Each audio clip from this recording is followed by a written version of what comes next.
Death Roulette is a pretty decent film. To begin with, it felt a lot like Saw. It kind of felt like it was going to be copycat. And there are definitely a lot of elements in this that you can recognise if you're a fan of the Saw films, but it's not completely the same. This was released this year in 2023. It is a Spanish language film. I watched the dubbed version on Amazon Prime, and there is no issue with the dubbed version at all. Although I did read a review, somebody's review on IMDb said that it's better to watch it Spanish with subtitles because the dialogue's slightly different. So that's just worth bearing in mind. I think if I knew that beforehand, I probably would have done that. But either way, it was still pretty decent. It's directed by Manolo Cardona, and a group of people are put in this room and this house, beautiful house. The design of it is absolutely gorgeous, and they have to kill somebody. They have to kill one of them, but you're not allowed to sacrifice yourself. And the person they nominate to die has to agree to the death. Those are the three rules. Kill somebody, nobody's allowed to nominate themselves, and the person who is voted to die has to agree to it. So you can't just randomly kill somebody. And obviously, those are quite opposing rules. How are they going to do this? How can they pull it off? And why are they all there? As the narrative progresses, we begin to piece together bits of the puzzle, but they don't give away too much too soon. And I appreciate that, because I don't want to work out what's going on until later on. And I think they did a pretty good job with keeping the suspense going. With regards to the characters, the people who were trapped, some of them were more interesting than others. Some of them were a little bit boring. But I think mostly everybody, had a pretty important role to play. No, I'll stick with it. Everybody had an important role to play, but maybe some were more important than others. But the performances were really good, no problems there.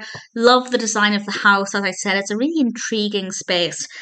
And the only thing there's something that happens towards the end. I'll discuss it with a spoiler warning in a moment, but I wish they'd paced it slightly differently or shifted the focus a little bit. The whole film is about an hour and a half, and in terms of the length of time needed to tell the story, it's good, but something happens a little later on that I wish happened a little sooner. I'll discuss that in a moment.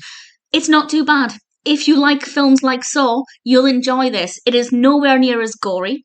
It's not very bloodthirsty. I didn't wince at all. So it's quite tame in that regard, in terms of it being a dark thriller. It's not that thrilling. It's mysterious. It's a little suspenseful, but I never felt like I had to look away. I never got scared. No jump scares, nothing like that. Which is, what some people are looking for if you're not a fan of films that are really intense, but you still want a pretty decent narrative. This is a pretty good one to go with, I think. From start to finish, apart from a few bits here and there where it maybe slowed down, I thought it was actually pretty good. If it sounds like your kind of film, definitely give it a chance. It's not ever going to be a film that's going to be an all-time favourite or anything, but honestly, all things considered, apart from a few pacing issues, there was nothing about it that didn't really work for me, so I'm pretty pleased and happy to recommend it. So, big spoiler from now. Well, big-ish spoiler. I'm still not going to reveal who was behind all of this or what connected them or anything, but it is a spoiler for something that happens. So, towards the end of the film, they go into a labyrinth. Well, they say it's a labyrinth. To me, I felt like it was more of a maze, because I think a labyrinth only has one possible route, but I could be wrong. But either way, they're in this maze or labyrinth, and I thought they could have so much fun with that. That could be so scary, not knowing what's right around the corner. And I just wish they'd not done the scene around the dining room table, because I found that to be really boring, and just went straight to that. Things that happened in between then, but if they'd used that time, so took out the dining room scene and used that time in the labyrinth or maze scene, I think that would have been better and more exciting. Maybe I'm biased because I just think mazes are such a great setting for thrillers and horrors and anything like that, because of the threat of the unknown and the fear of no escape. And I think that would have worked so well with this narrative. But still, what we got was good. I just think they could have done it better. But that aside, definitely not a bad film. It's quite an easy watch. It's interesting. It's not too, it's not scary at all, but it's certainly quite quite suspenseful at times.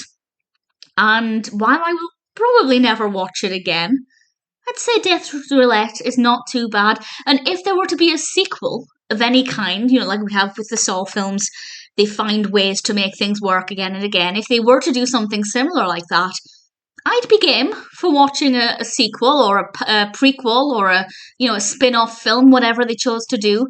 I liked it well enough that I'd watch a second one. So that's a pretty good sign. Death Roulette, all things considered, not too bad and probably worth checking out.